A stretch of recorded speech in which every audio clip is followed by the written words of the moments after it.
Hello everyone, and welcome to my channel. Today I'll be reading a Neuvillette listener by me. So let's get into it.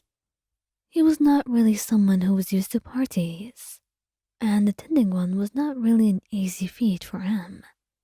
But he decided to do that, just for you, so you would not be upset with him. Which goes to say that he cares about you and what you want a lot, and he would never dream of upsetting you.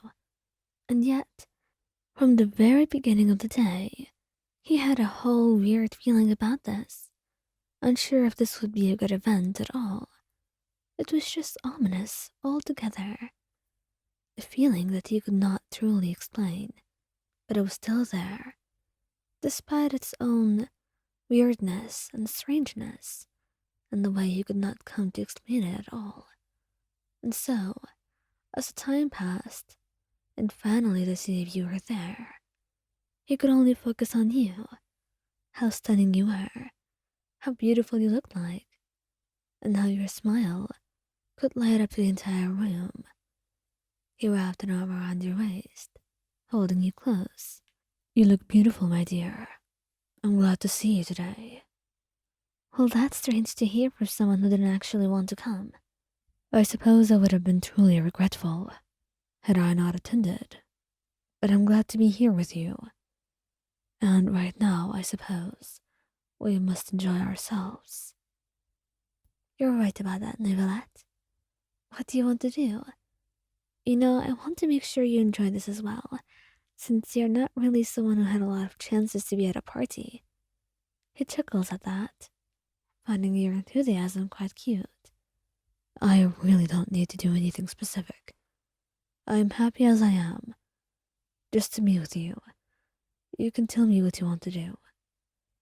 Maybe we could dance, if that's what you would like.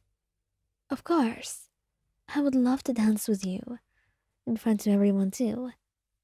You're a great dancer. I'm sure we'd get a lot of stares. Now, I actually want to ask, how did you learn to dance so well? He blushed a little bit. Some memories were surfacing. He had accidentally broken his leg when he was trying to learn how to dance, and that resulted in some difficulty in his movement at first, and that's why he had acquired the cane. Now it's just a way to make things easier, and he's familiar with having a cane around and all, so he just kept it, and it helps with the movement sometimes. But he did not want to tell you all of that.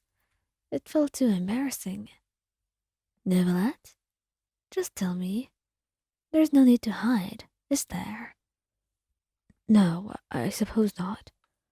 I should tell you, but it is rather complicated. Complicated? I don't think there's anything complicated about this. Why would you say that? Um, well, I suppose it's not really what you would think is happening here. I I don't truly know what to tell you. You laugh a little bit at how flustered you seem to be. Sounds like it was an embarrassing story if you don't want to tell me so much. Maybe it was. That's why. Oh, Neuvillette. What? Did you break your leg? He looked flustered, his eyes going wide as a soft blush tinted his cheeks. How would you know that? You laughed loudly, shaking your head. Oh, I never actually expected that. Well, I'm just glad to be right. Anyway, since you learned things such a hard way, I suppose I should get you a drink. You may stay here. I'll get us something. And he nodded, letting you leave. And you took a little while, and once you came back, you came with 2 drinks. But that's when Neuvillette found something that felt odd. Why, are these 2 drinks the same? Why, yes, they are. Is something wrong? Do you need me to get you something else? No, that's not the case. I was only wondering because Because what? Well, I suppose your drink feels a little bit strange to me. He could sense it, the way that it felt weird and off. It had a strange smell, and most importantly, he could feel the water in it, and the way that it was not really pure in any way.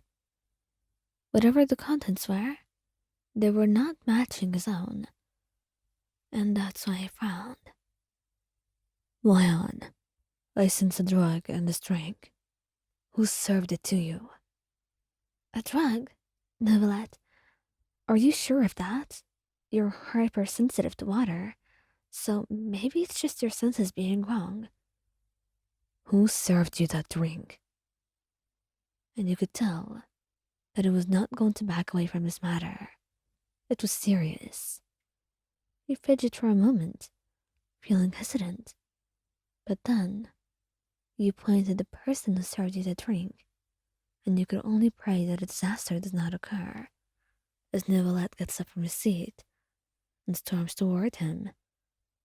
And Neuvillette was very good at this.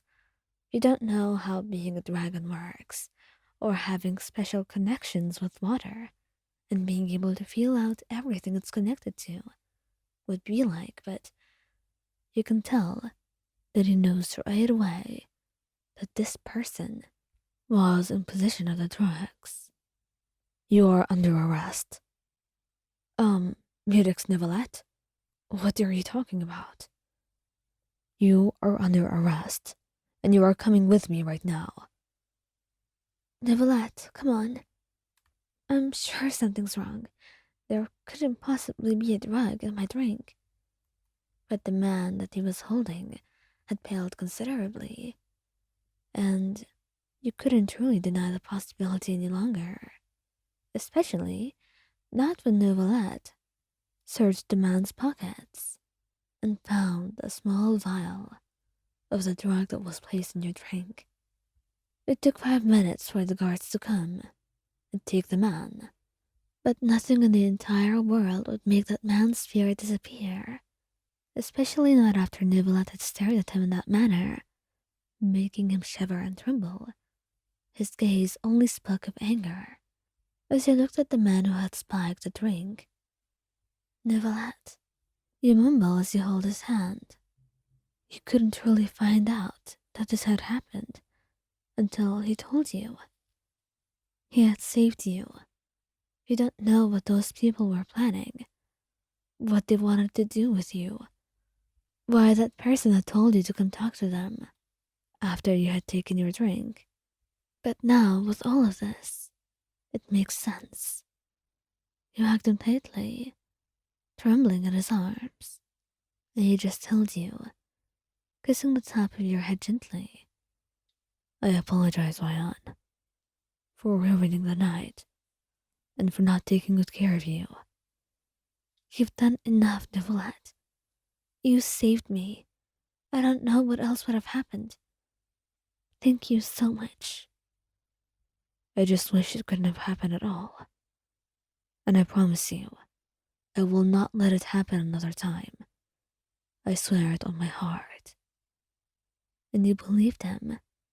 You believed every word he said, even though he didn't need to promise. But most importantly, right now you just needed to be in his arms, to feel safe and sound, just to be with him.